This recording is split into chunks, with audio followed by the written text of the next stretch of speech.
Your friend Marcus is sitting on your couch right now, asking to borrow $400 until Friday. 10 years ago, you and Marcus started the same job, same week, same salary. He got promoted twice. You didn't. Everyone thought you were the one falling behind. You didn't check your account before saying yes. You didn't need to. The difference was never the paycheck. It was one thing you started doing at 23 that nobody noticed, including you. Rewind, you're 23. First real job, real desk, a paycheck that lands every 2 weeks and leaves before the next one arrives. Not on anything reckless. Rent, a car payment, the subscriptions you forgot about, the lunches that each feel like nothing on their own. You're not broke. You'd never say broke, but you're one bad month away from a problem you can't solve, and you don't know it yet. Marcus gets a car that spring.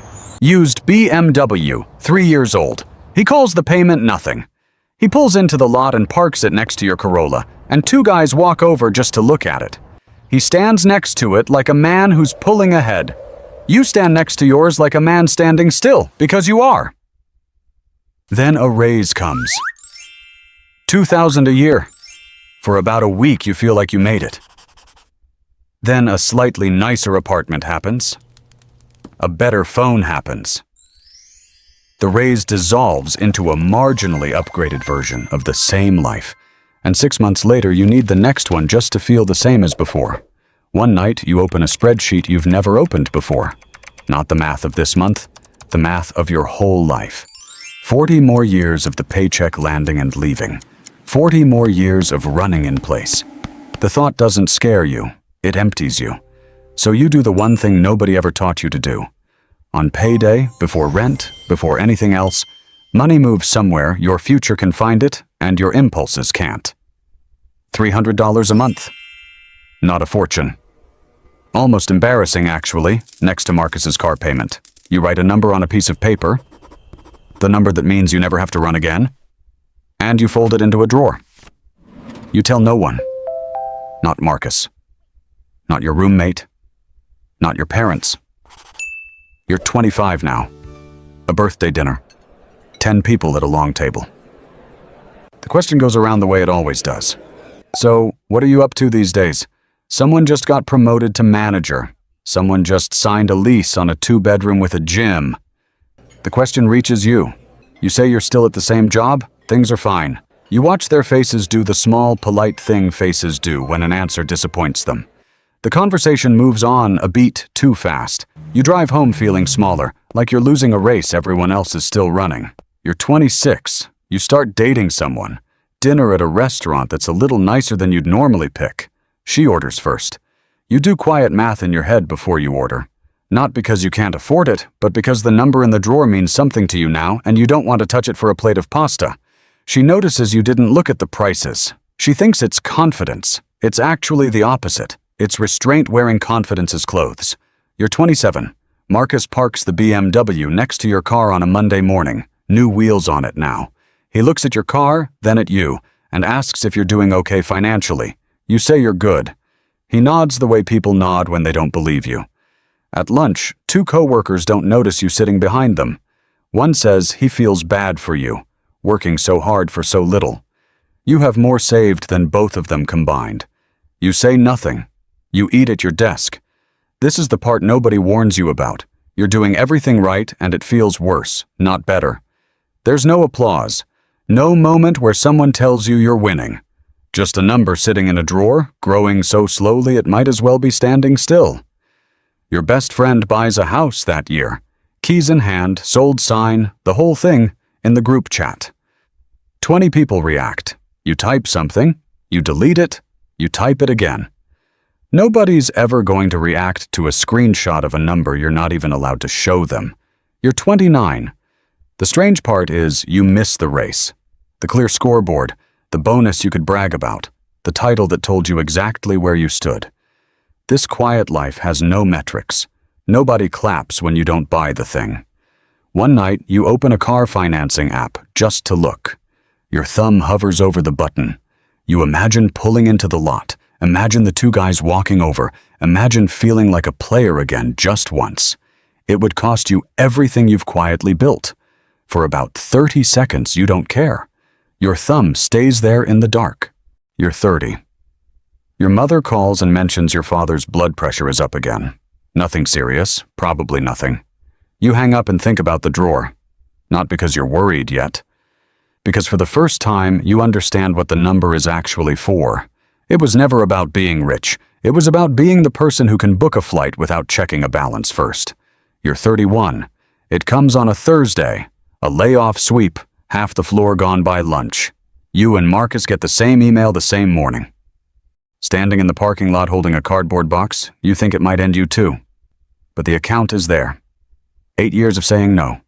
Sitting quiet, growing slowly. Not enough to coast forever. Enough to survive if you protect it. Marcus can't wait. The car payment is due in 9 days. He takes the first job offered to him, 15% less than before, and tells people it's temporary. He has no way to know if that's true. You take 9 months. Not 9 months of panic. 9 months of actual choice. You turn down the first offer because it's a lateral move going nowhere. You turn down the second because something about the room felt wrong.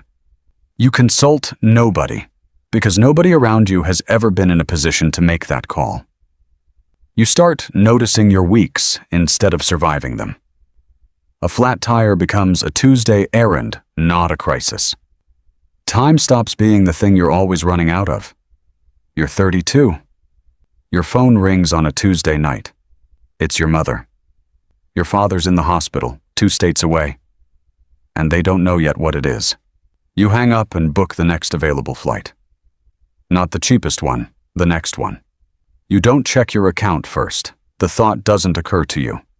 You sit in that waiting room for 5 days, completely present, because the money already solved every problem money can solve, which left you nothing to do but be there when it mattered. The tests come back clean. You fly home. That night, you take the paper out of the drawer. The number you circled at 23 is closer than you expected. Not close enough to celebrate, close enough to notice. You're 32 a few months later. The portfolio crosses the number on that paper on an ordinary Wednesday afternoon. Nobody throws a party. You almost miss it yourself. You just look up at the end of the day and notice, quietly, that you crossed it. Marcus finds you in the parking lot the following week, quieter than usual. He asks how you actually did it. You stop walking. The honest answer is that nothing you did was impressive. No pivot, no secret, no perfect timing. You opened an account, set a transfer you couldn't feel, didn't touch it when the market dropped, didn't upgrade every time your paycheck did, repeated that for 9 years while everyone else played a different game. He pulls out his phone right there in the parking lot, opens his banking app, and stares at the balance for a long time. Then he opens a new tab and searches how to start an account of his own. You don't say anything else. You let him find it himself. You're 33. Marcus is on your couch, holding the coffee you made him, asking how you did it, and actually meaning it this time. You think about the date you circled at 23, the dinner where you felt like less, the parking lot where he asked if you were okay, the night your thumb hovered over a button you never pressed, the 5 days in that waiting room. 3 years ago you were standing in a different parking lot with a cardboard box, certain the whole thing was falling apart. Turns out that was the moment you'd already won. Nobody knew it yet, including you. You tell him the truth. For 10 years nobody noticed you were winning. Not your friends, not your family, not Marcus.